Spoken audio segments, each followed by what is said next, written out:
नमस्कार, मैं हूं वैशाली। आप देख रहे हैं the Bharat times news channel. आइए रुक करते हैं आज की बड़ी खबर पर। कमर में जंजीर, हाथ में हथकड़ी, एनआईए की कस्टडी में कुछ ऐसा दिखा तहव्वुर राणा। सामने आई पहली तस्वीर। 26/11 मुंबई आतंकी हमलों के आरोपी तहव्वुर हुसैन राणा को भारत लाए जाने के बाद पहली बार उसकी तस्वीर सार्वजनिक हुई है। इस तस्वीर में राणा कमर में जंजीर और हाथ में हथकड़ी पहनी नजर आ रहा है। यह दृश्य दिल्ली की एक कोर्ट के बाहर देखा गया, जहां सुरक्षा के कड़े इंतजाम किए गए थे। राणा की यह फोटो अब सोशल मीडिया पर और न्यूज प्लेटफॉर्म्स पर वायरल हो रही है और इसके साथ ही एक बार फिर 26/11 हमले की यादें ताजा हो गई हैं। अमेरिका से प्रत्यार्पण के बाद भारत में राणा की पहली पेशी। तहव्वुर राणा को अमेरिका से प्रत्यार्पण के बाद भारत लाया गया है। भारत सरकार ने राणा के खिलाफ 26/11 मुंबई हमलों में संलिप्तता के आधार पर अमेरिका से उसका प्रत्यार्पण मांगा था। करीब 14 साल बाद अब भारत में उसे जांच एजेंसियों के सामने पेश किया गया है। उसे मंगलवार को दिल्ली की पटियाला हाउस कोर्ट में पेश किया गया, जहां से उसे एनआईए की रिमांड पर भेज दिया गया।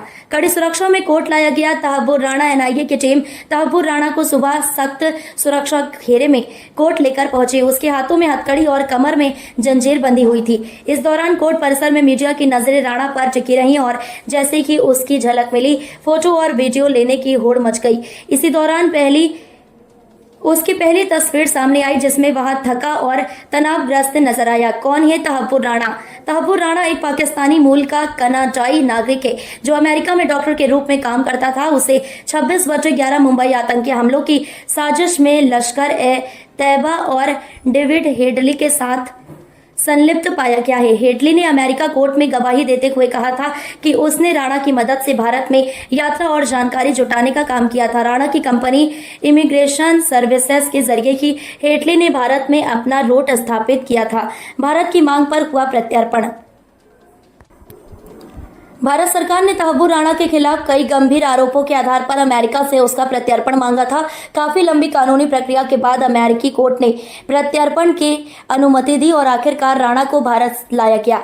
एनआईए ने राणा के खिलाफ आतंकवाद से संबंधित कई धाराओं में मामला दर्ज कर रखा है और अब उससे पूछताछ की जाएगी। 26/11 हमलों के साजिश में उसकी क्या भूमिका थी, अब एनआईए करेगी पूछताछ। तहव्वुर राणा को एनआईए के रिमांड में भेज दिया गया है। आने वाले दिनों में उससे कई दौर की पूछताछ की जाएगी। जांच एजेंसी यह जानने की कोशिश करेगी कि राणा ने भारत में किन किन लोगों से संपर्क साधा था और उसकी जानकारी पाकिस्तान स्थित आतंकियों तक कैसे पहुंची।